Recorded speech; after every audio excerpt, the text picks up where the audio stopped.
Assalamualaikum warahmatullahi wabarakatuh. Apa kabar sobat sekalian? Jumpa lagi di channel Enerpol. Kali ini kita akan membahas berita hangat, yaitu putus tradisi Anies Baswedan, Heru Budi tak gelar sholat Idul Fitri di JIS ya. Jadi terkesan memang Heru Budi ini sudah diplot ya sedemikian rupa untuk menjadi antitesis dari Anies ya. Yang beberapa waktu itu antitesis Jokowi ya, Anies sebagai antitesis Jokowi dan Heru sebagai antitesis Anies ya. Berbagai kebijakan yang dikeluarkan oleh Heru termasuk juga terkesan memang ya jangan lanjutkan apa yang sudah ditinggalkan oleh Anies, termasuk juga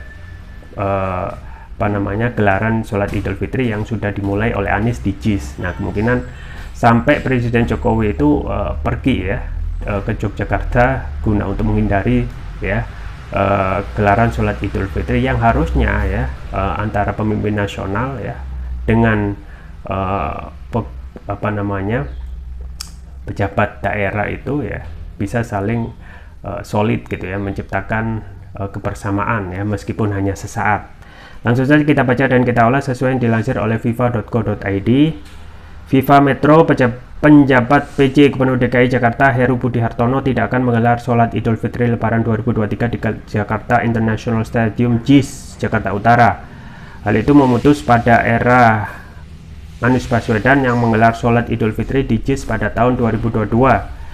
Heru Budi memutuskan untuk melaksanakan sholat Idul Fitri 2023 di Masjid Fathahillah Balai Kota DKI Jakarta.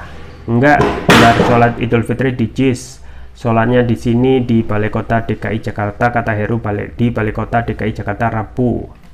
Adapun usulan menggelar sholat Idul Fitri di JIS disampaikan oleh anggota Komisi B DPRD DKI Jakarta fraksi Partai Keadilan Sejahtera Ahmad Yani pada Selasa 4 April kemarin. Pada waktu lalu di JIS itu ada acara malam takbiran, Pak. Saya waktu itu hadir. Kemudian paginya ada acara sholat Idul Fitri. Itu saya cukup semarak ya, cukup bagus. Nah, pada tahun ini dilaksanakan atau tidak, Pak, kata Yani. Menurutnya usulan untuk menggelar sholat Idul Fitri ini patut dipertimbangkan lantaran antusias masyarakat yang cukup baik tahun lalu ya. Sejak diresmikan, JIS sudah dipakai untuk sholat Idul Fitri dan sholat Idul Adha pada era Anies Baswedan menjabat gubernur. Penyelenggaraan sholat Idul Fitri sepenuhnya berada di bawah tanggung jawab Pemprov DKI Jakarta, khususnya Biro Pendidikan dan Mental Spiritual DKI Jakarta. Tentunya seluruh arahan penyelenggaraan diinstruksikan langsung oleh gubernur. Menjawab permintaan Yani, Direktur PT Jakarta Propertindo Jakpro, Iwan Takwin mengatakan pihaknya selaku pengelola JIS belum bisa memastikan sholat Id akan kembali digelar di stadion berkapasitas 82.000 orang itu tahun ini atau tidak. Ia masih menunggu arahan lebih lanjut dari penjabat Gubernur DKI Heru Budi Hartono. Iwan menyebut pada tahun 2022 pun Pemprov DKI yang mengadakan kegiatan sholat Id di JIS, apalagi acara yang mendatang, banyak orang itu perlu koordinasi dengan berbagai pihak. Jadi perlu memang kolaborasi melibatkan beberapa pihak terutama juga Dishub dan dinas lainnya, Pak, ujar dia. Ya, itu ya sobat sekalian terkait dengan peninggalan Anies yang sudah ditandai dengan ya berbagai macam, termasuk juga JIS ya yang fenomenal dan tiba-tiba gitu ada gitu ya. Kalau kita melihat sejarahnya memang ini JIS ini juga fenomenal gitu ya, termasuk juga digelarnya sholat Idul Fitri dan Idul Adha, dan terkesan memang Heru ya menegaskan ya diplot ataupun didelegasikan untuk mendelegitimasi Anies gitu ya. Dari setiap peninggalan ya, kemudian hasil kerja Anies yang sudah ada tidak pernah ya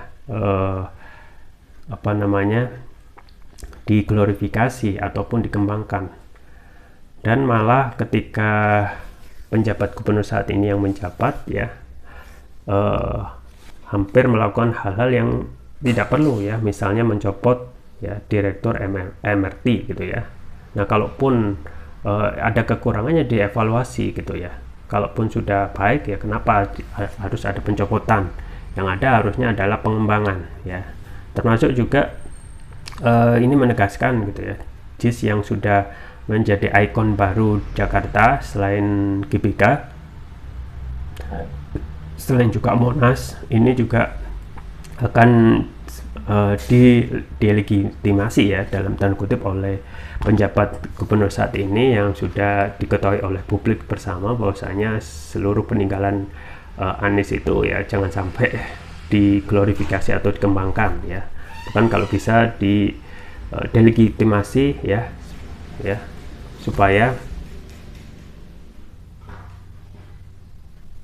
publik melihat bahwa keinginan istana itu bisa diakomodasi. Ya, itu saja yang bisa saya sampaikan, semoga bermanfaat. Jangan lupa like, share, dan subscribe. Sampai jumpa lagi. Wassalamualaikum warahmatullahi wabarakatuh.